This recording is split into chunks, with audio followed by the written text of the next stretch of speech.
So I get asked, what about a final walkthrough? Final walkthrough is really that last chance to look at the house before you sign all of the final documentation and make the home your own at closing. Is it a good idea to do a final walkthrough? Absolutely. I know from experience, I know when we did our final walkthrough, there happened to be a big ice storm in our very first home.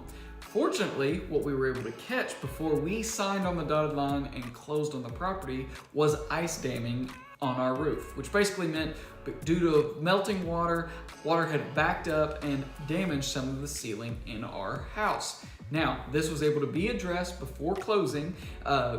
We were able to figure out who was responsible, who would take care of the issue, which for us, fortunately, it ended up being the sellers. And so we didn't inherit our very first home already with some ice damage.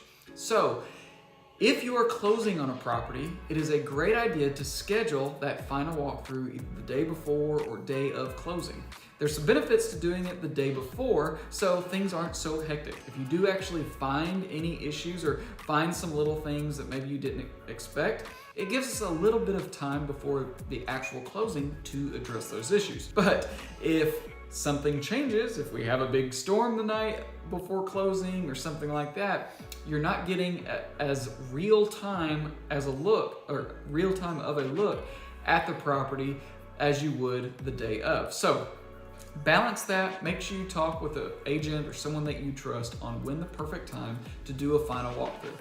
This is also your opportunity to double check and inspect any of those repair items that might have been requested at the time of the inspection. So if they needed to repair some holes or fix a window or make sure the AC is working, this is your opportunity to do that in that final walkthrough. Because remember, once you close on the property, it is yours. You inherit the property and any issues that come along with it.